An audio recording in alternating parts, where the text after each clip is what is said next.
Giữa đêm, shipper báo đã giao hàng sớm. Tôi lập tức khiếu nại, đánh một sao. Hắn gửi cho tôi một tấm ảnh. Nhìn vào toàn thân tôi nổi da gà, lạnh buốt sống lưng. Đêm đó, shipper đánh dấu đã giao. Bạn cùng phòng tôi ra lấy hộ, chờ cả tiếng mà chẳng thấy ai. Tôi bực quá. Nộp đơn khiếu nại kèm đánh giá tệ. 10 phút sau, hắn gửi lại cho tôi một bức ảnh. Hộp đồ ăn bị mở toang, miếng gà trên vàng rộm phủ lên lớp trắng đục như não người, vài mảnh vụn cắt gọn gàng, lẫn với những sợi bánh gạo trắng nhờ.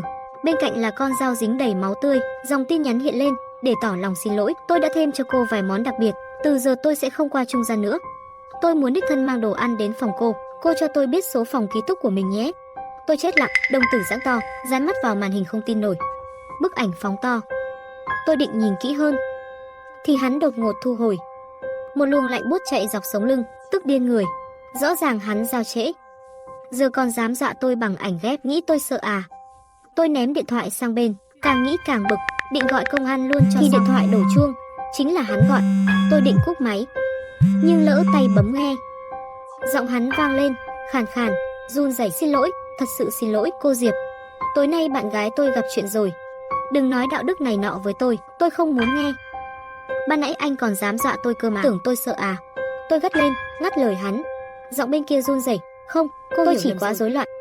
Tôi tải nhầm tấm hình định báo cảnh sát thì không ngờ tới, anh shipper bật khóc ngay trong điện thoại. Tôi cau mày, trong lòng thấy nặng trĩu. Tôi vốn mềm lòng, ghét bị ép. Thôi, đơn hủy đồ ăn tôi khiếu nại chắc cũng sẽ xem xét lại thôi.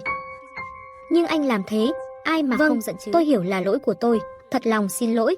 Xin lỗi cô, cảm ơn nhiều lắm, cảm ơn cô đã tha thứ. Tôi cúp máy, cũng chẳng còn tâm trạng xem phim nữa, chỉ định nghịch điện thoại chút rồi ngủ.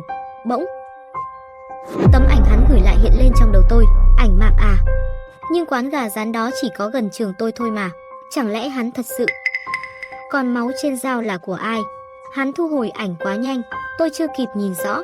Tim tôi đập thình thịch, loạn nhịp. Chẳng lẽ là bạn cùng phòng tôi, Trương Nana? Nếu cô ấy bị hại vì đi lấy đồ giúp tôi, gia đình cô ấy chắc chắn sẽ đổ lỗi cho tôi, rồi tìm cách trả thù. Tối nay Nana từ phòng 405 về, trông rất lạ. Cứ là lạ thế nào ấy, cô ấy khăng khăng đòi đi lấy đồ ăn giúp tôi, đổi lại bắt tôi gọt cháo cho ăn, còn bảo mình mắc bệnh sạch sẽ, bắt tôi phải dùng dao của cô ta. Nghĩ đến đó, tim tôi thắt lại, vội vàng gọi cho Trương Nana. Chuông mới reo 2 tiếng, cô ấy bắt máy. Alo. Alo, cậu không sao chứ? Giọng Trương Nana ngắt quãng, đứt đoạn. Alo, nghe rõ không? Không sao đâu, tớ đang ở chỗ này xong yêu quá, về rồi nói chuyện sau nhé. Tôi thở dài, đặt máy xuống. Thôi vậy, đúng là mình tự hù mình thôi. Giờ là xã hội pháp luật rồi, sao có ai lại giết người chỉ vì chuyện nhỏ như thế chứ? Trương Nana gửi tôi một tấm ảnh. Cô ấy đang cầm đồ ăn, đi về phía trường, nhìn dáng như sắp tới nơi rồi. Tôi nghĩ một lát, rồi hủy yêu cầu hoàn tiền, ngả người nằm lên giường, mơ màng thiếp đi. Cho đến khi tiếng bước chân làm tôi giật mình tỉnh giấc. Có người đến rồi. Tôi choàng tỉnh, tim đập loạn. Không biết có phải vì vừa xem xong tấm ảnh hù dọa của anh shipper hay không mà tôi bỗng thấy lạnh sống lưng. Tiếng bước chân càng lúc càng rõ, rồi im bặt. Hắn dừng ngay trước cửa phòng tôi. Cốc cốc tiếng gõ vang lên. Điện thoại bỗng rung lên. Tin nhắn từ phòng 405 hiện ra. Đừng mở cửa. Tay áo nó giấu con dao. Tim tôi thắt lại, lạnh toát cả người. Giấu dao là sao cơ? 405 lại gửi thêm vài Trương Nana từng học chung với tôi hồi cấp 3, não nó có vấn đề. Trước kia từng đâm bạn cùng lớp, nhưng vì có giấy tâm thần nên chỉ bồi tiền rồi được thả. Tôi chết lặng, ý họ là Nana có vấn đề thật sao? Nhưng gần đây tôi có làm gì cô ấy đâu. Ai mà biết được người điên nghĩ gì chứ? Họ từng ra tay mà chẳng vì lý do gì cả. Có khi chỉ là thấy vui thôi. Phát bệnh lên, muốn xem con người có thể chảy bao nhiêu máu. Chuyện kiểu đó cô ta từng làm rồi mà, nhớ không? Bạn học năm ấy. Có lẽ tôi xui thật, đúng hôm nay thì gặp lúc cô ta phát bệnh. Tôi dùng mình một cái, ký ức tệ hại dội về. Tôi nhớ tính Nana nóng nảy lắm, lúc học hay gây cãi nhau với người khác. Tôi cũng từng nghe nói cô ta có vấn đề về thần kinh. 4 tháng trước, cô ta đánh nhau với bạn cùng lớp, máu chảy khắp nơi, rồi bị đưa vào trại giam tạm. Cuối cùng, cô ta vẫn được thả ra. Trước khi bị bắt, Nana còn vinh váo bảo tôi: yên tâm, tao có cách ra ngoài. Lúc đầu tôi tưởng cô ta có người chống lưng, nhưng nghĩ kỹ lại, có lẽ là do có giấy tâm thần thật, nên cảnh sát mới tha cho. Tôi liếc quanh căn phòng trống trơn. Vì vài lý do, tôi xin ở lại ký túc xá suốt hè. Nana cũng ở lại. Cả phòng giờ chỉ còn 2 đứa tôi. Cả trường cũng vắng tanh chẳng mấy ai. Căng tin đóng cửa lúc 7 giờ tối. Cô quản lý ký túc cũng nghỉ phép. Ban ngày mới lác đác thấy vài bóng người. 405 nhắn tiếp: tin hay không tùy muốn mày. Mở cửa thì cứ mở. Tiếng đập cửa ngày càng dồn dập. Cảm giác người ngoài kia đang mất kiên nhẫn. Ê, giọng cô ta lại bình tĩnh lạ thường. Điện thoại rung liên tục. Tin nhắn từ Trương Nana tới tấp. Sao không mở cửa? Mau mở đi, tao buồn ngủ quá. Muốn ngủ rồi nè. Mở cửa đi, mở nhanh. Tôi cứng đờ, không biết phải trả lời sao. Rồi tin nhắn kế tiếp khiến tim tôi như ngừng đập. Không mở cũng được mà. Ổ khóa khẽ xoay. Cơn lạnh chạy dọc sống lưng tôi. Cơ thể phản ứng trước cả ý thức. Tôi chui vội xuống gầm giường. Cửa bật mở. Nana bước vào. Cô ta đi quanh phòng một vòng, rồi bước vào nhà vệ sinh, giống như đang tìm ai đó. Bất ngờ, cô ta dừng lại ngay trước giường tôi. Tôi nín thở, không dám nhúc nhích. Một giọt chất lỏng đỏ sẫm nhỏ xuống, rơi lên sàn lạnh. Là máu. Mắt tôi mở to, tim như vỡ tung. Tôi lấy tay bịt chặt miệng, không để thoát ra dù chỉ một hơi thở. Điện thoại bất chợt sáng lên, tin nhắn từ Trương Nana. Muộn thế này rồi, sao không thấy mày trong phòng? Mày đi đâu vậy? Tôi cuống quýt hạ ánh sáng màn hình xuống mức thấp nhất và gõ vội một lời nói dối. Cố vấn tìm tôi. Tôi lên tầng trên rồi. Thầy cố vấn nghỉ hè vẫn ở lại trường. Phòng thầy ngay trên đầu chúng tôi. Nhắn xong tin, Nana bỗng gào lên điên dại, rồi bật cười khanh khách như quỷ. Tóc gáy tôi dựng đứng, lưng ướt đẫm mồ hôi lạnh. Cô ta điên thật rồi. Cơn phát bệnh bắt đầu. Có lẽ do cãi nhau với anh giao đồ lúc nãy. Cô ta nghĩ là lỗi của tôi nếu không giúp tôi lấy đồ. Đã chẳng gặp chuyện rắc rối đó. Cô ta ở lại phòng khoảng 10 phút rồi đột nhiên bước ra ngoài. Tôi sợ cô ta quay lại bất ngờ nên vẫn nằm im dưới gầm giường một lúc. Bỗng điện thoại rung tin từ thầy cố vấn. Nana quay lại rồi, đừng mở cửa cho cô ta. Phòng 405 vừa báo tình hình với tôi. Tôi đang xử lý. Đừng để mọi chuyện nghiêm trọng hơn. Tình trạng của Nana hơi đặc biệt. Đừng nói linh tinh ra ngoài. Nhà trường sẽ xử lý. Tình trạng đặc biệt. Quả nhiên cô ta bị bệnh thật. Mà tôi lại đúng lúc đụng phải. Đúng là xui tận mạng. Tôi không hỏi thêm nữa. Biết có hỏi thầy cũng chẳng nói. Nhưng ít ra được thầy phản hồi, tim tôi cũng dịu lại đôi chút. Giáo viên đã xử lý thì chắc không sao đâu. Chẳng lẽ Nana vừa đi gặp thầy thật? Tôi càng nghĩ càng lo. Tiếng ho khẽ vang ngoài hành lang. Tôi giật mình, không kịp nghĩ, vội khóa chốt cửa trong, cài thêm ổ khóa sắt. Kiểu khóa này, dù có chìa cũng mở không nổi. Tiếng bước chân lại gần, tiếng lách cách chìa khóa, tim tôi như nhảy lên cổ họng. Cô ta đang tra chìa vào ổ, xoay vài lần vẫn không mở được. Cô ta bắt đầu đập cửa điên loạn. Thình thình, mỗi cú đập như nện thẳng vào dây thần kinh căng cứng của tôi. Tim muốn vỡ tung. Tôi run run áp mắt vào lỗ nhìn cửa. Nana đứng đó ngay trước cửa, ánh mắt trừng trừng nhìn thẳng vào tôi, như thể biết tôi đang nhìn lại cô ta. Ký túc xá cách âm rất kém. Ngay lập tức, nhóm chat phòng bắt đầu náo loạn. 507, bên dưới mày làm cái gì thế hả? Nửa đêm còn ầm ĩ à? Muốn chết à? Còn đập nữa, tao xuống đập nát đầu mày luôn đấy. Có người nói, hình như ai đó bị nhốt ngoài cửa 403. 507 tắc 403. Sao không ở đây chỉ có chị bắt nạt người khác, sao tới lượt mày bắt nạt hả? Tôi vội giải thích chuyện anh giao đồ ăn. 507, cái tên shipper nào đó, xuống xem có chuyện gì đã. Người tên Vũ Linh ở phòng 507 học sư phạm, bạn thân của Nana. Tôi bắt đầu thấy lo. Nếu Nana thật sự không bình thường, chẳng phải cô ấy sẽ hại cả người khác sao? Tôi định kiếm cớ ngăn cô ta xuống, thì nghe cộp, tiếng bước chân. Vũ Linh đã xuống tới nơi rồi. Tôi rời khỏi lỗ nhìn, ép tai vào cửa, nín thở lắng nghe. Cậu làm gì vậy? Nana, tiếng Vũ Linh. Không khỏe à? Nana chỉ khẽ ửng. Vũ Linh bước nhanh lại gần. Cái tên shipper đó láo thật, mai gọi người dằn mặt hắn luôn. Cô cười khẩy, đồ ghê tởm. Rồi giọng Vũ Linh bỗng khựng lại. Cậu sao thế Nana? Không có tiếng đáp, ngoài cửa im bặt. Tôi nín thở chờ. Vài phút trôi qua, vẫn không còn âm thanh nào nữa. Tôi bắt đầu hoảng, tay ướt đẫm mồ hôi.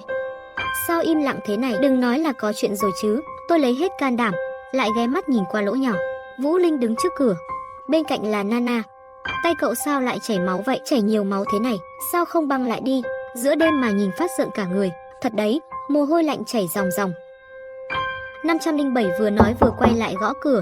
Mở cửa đi. Nana không khỏe, mở cửa cho cô ấy vào. Tay bị thương rồi, cho cô ấy vào nhanh đi. Thuốc ở trong ngăn kéo đó. Tay bị thương, vậy lúc nãy là máu của chính cô ta sao? Tin nhắn của cố vấn bật lên. Vừa rồi Nana có đến gặp tôi. Cô ấy bị ám ảnh chuyện cậu giao hàng, sau phát hiện người đó cứ bám theo mình. Một mình nên sợ quá, cô ấy ra cửa hàng mua dao gọt trái cây, không cẩn thận bị đứt tay. Không có gì nghiêm trọng, cứ dỗ cô ấy chút là được, không sao đâu. Dù đọc tin ấy, tim tôi vẫn căng như dây đàn, trong đầu vẫn vang lên tiếng cảnh báo mơ hồ. Nhưng thật ra Nana chưa hề làm gì tôi, không có hành động hại người nào cả. Cố vấn cũng đã gặp cô ta rồi. Nếu có chuyện, chắc họ chẳng cho về, còn bảo cứ về ngủ đi nữa, thì chắc là ổn rồi. 507 cũng nói cô ấy bình thường. Tôi mà cứ chặn cửa mãi, e rằng chẳng ra thể thống gì. Tay run run đặt lên tay nắm cửa, tim đập thình thịch, phân vân đến nghẹt thở. Bên ngoài, 507 sốt ruột quát, không mở thì thôi, chưa từng thấy ai như mày. Nửa đêm còn nhốt bạn ngoài cửa, tao đưa Nana về phòng tao. Giờ chừng cũng vắng tanh, chẳng ai kiểm tra. Cô ta nói dứt lời, không đợi tôi đáp, kéo Nana đi vội vàng. Tiếng chân xa dần trong hành lang trống rỗng, thật sự họ đi rồi sao? Sao lại dễ dàng thế? Tôi áp tai nghe ngóng, không còn âm thanh nào, nhẹ nhàng nhìn qua mắt mèo. Hành lang trống trơn. Trước cửa, chẳng còn một bóng người. Tôi thở phào, quay lại giường. Miễn là tôi không mở cửa, chỉ cần ở yên đến sáng, chắc sẽ ổn thôi. Tin nhắn từ Trương Nana bật lên. Xin lỗi, hôm nay làm cậu sợ rồi. Lúc đó đầu óc tôi hơi rối. Chuyện lần trước cảm ơn nhé. Tôi để đồ ăn ngay cửa phòng cậu, nhớ ra lấy nha. Tôi suy nghĩ một lúc, rồi quyết định không ra lấy. Chui vào chăn, lướt điện thoại cho quên đi. Bất chợt thấy clip mới của Trương Nana, vừa đăng chưa đầy vài phút. Trời ơi, hết nói nổi lại gặp cái thằng giao hàng đáng sợ đó. Nó cứ bám theo tôi mãi. Tôi mua dao để phòng thân, không ngờ lại cắt trúng tay. Chắc là tôi nghĩ nhiều quá rồi. Cố vấn và 507 đều nói cô ta không sao. Tôi bắt đầu thấy nhẹ lòng hơn. Rồi cố vấn lại nhắn thêm mấy dòng. Phòng 507 hết băng gạc và cồn sát trùng rồi. Nana nói trong hộp thuốc của em có, em mang lên cho bạn ấy chút đi. Bạn bè phải biết giúp nhau chứ, đừng lạnh nhạt quá. Vừa đọc xong, ông ta bỗng rút lại tin nhắn, rồi gửi lại, nếu em rảnh thì mang giúp nhé. Giờ Nana cần mấy thứ đó. Lạ thật, hôm nay thầy lại quan tâm đến thế. Giá mà lúc nào ông ta cũng tốt bụng vậy. Thôi, không nghĩ nữa. Nhưng lời vẫn khiến tôi thấy áy náy. Tôi suy nghĩ một lúc rồi gọi video cho 507. 507 cau có, làm gì thế? Trương Nana ổn chứ?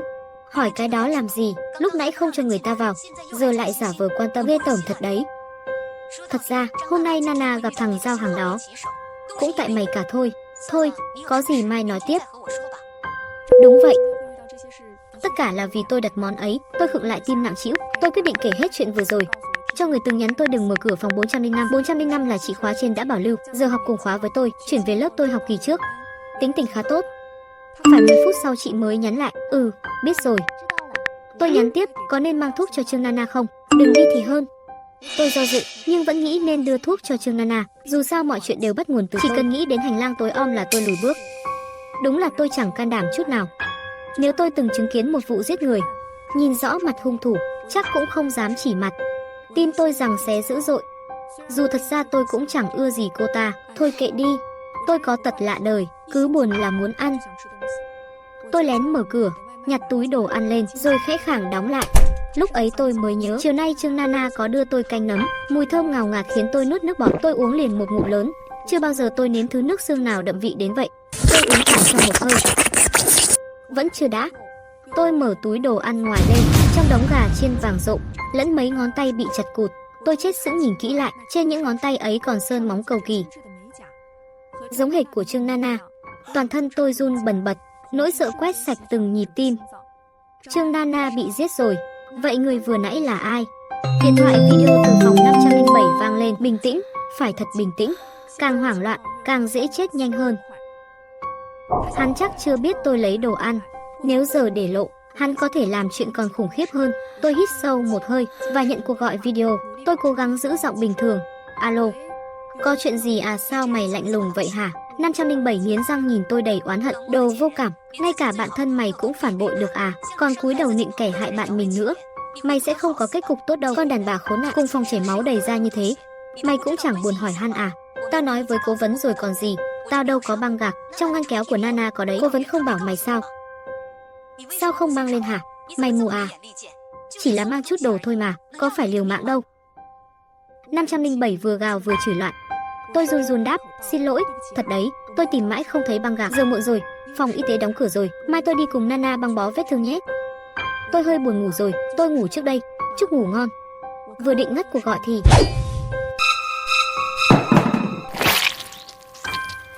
đầu của 507 rơi xuống đất. Khuôn mặt hắn vẫn còn nguyên nét kinh hãi, máu đỏ phụt ra tung tóe khắp màn hình. Trương Nana đứng phía sau, đầu cúi thấp, tay cô ta cầm chặt một chiếc rìu nặng trĩu. Vô dụng thật, đến một người cũng lừa không nổi. Ngươi phát hiện rồi à? Ngươi phát hiện rồi. Giọng đàn ông đầy phấn khích khiến tôi rùng mình. Tôi nhận ra giọng nói đó không phải Trương Nana, mà là gã shipper giao đồ tối nay.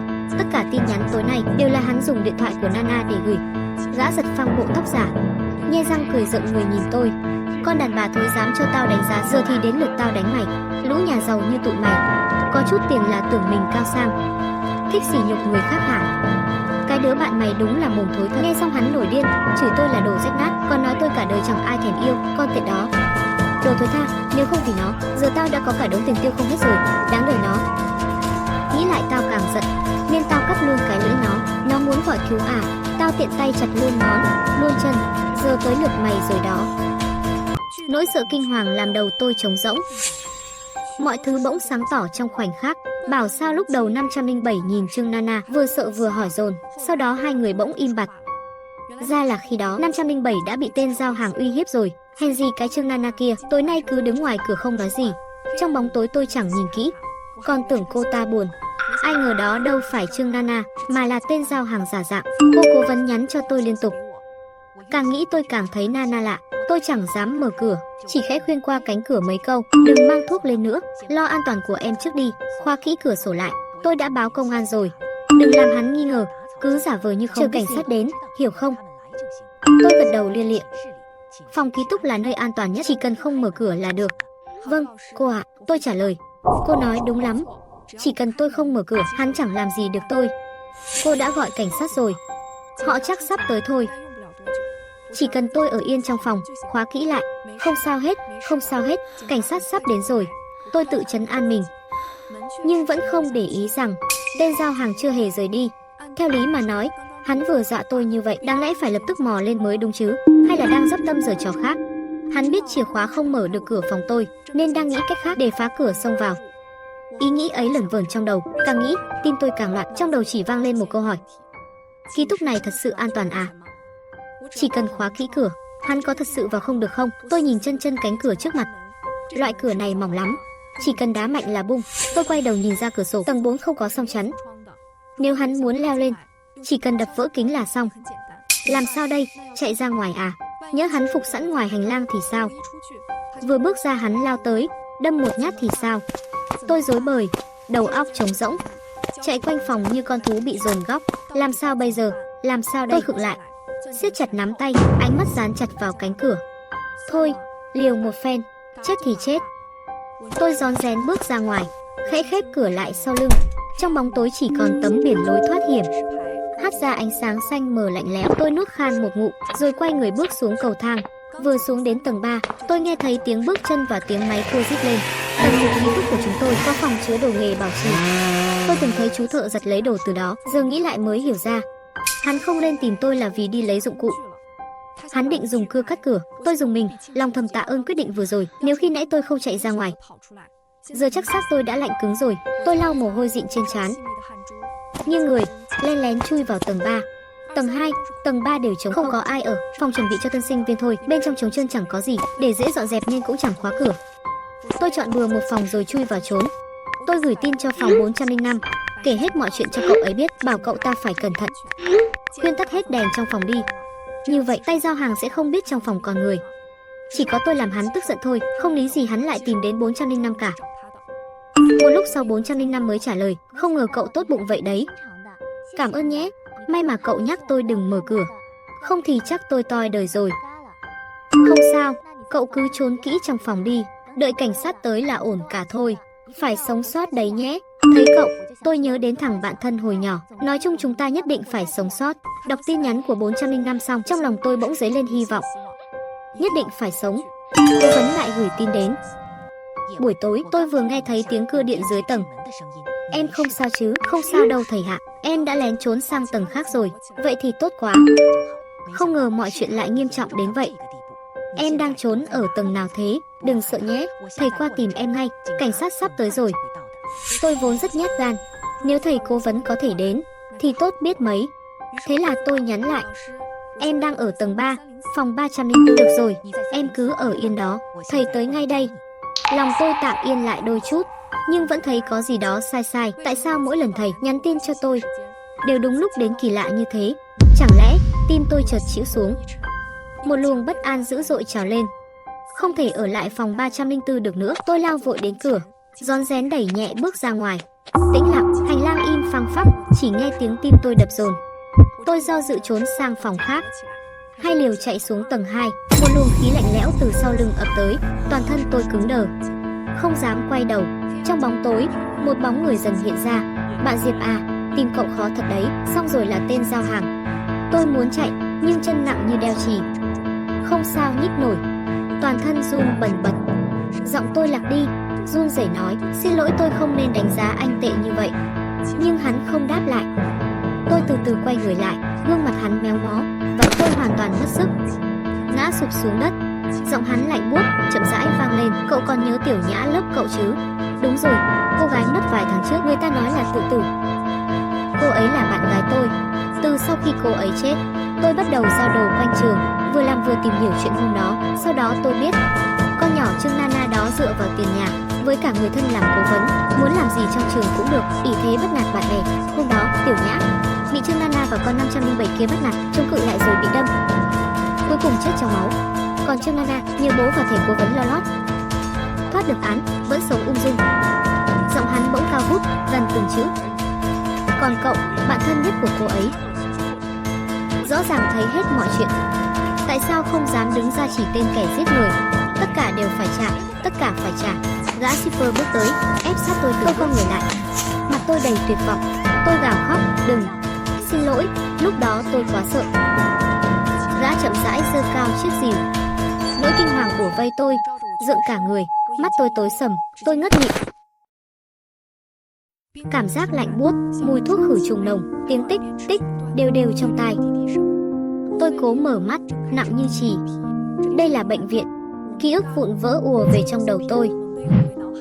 Hành lang tối đen, khuôn mặt dữ tợn, ánh mắt lạnh lùng phủ nhận, tuyệt vọng nghẹt thở. Tôi cố ngồi bật dậy, nhưng người rã rời, đau nhức. Diệp, cậu tỉnh rồi. Một giọng quen bên cạnh vang lên. Là chị ở phòng 405. Chị, em, sao em ở đây? Còn gã shipper kia, em hôn mê suốt hơn một ngày. Bác sĩ nói em bị sốc nặng và chấn động sọ nhẹ. Cảnh sát cứu em. Khi họ tới, em nằm gục gần cửa phòng 300. Còn gã shipper đã tự thú. Lời gã nói trước khi tôi ngất hiện về lại.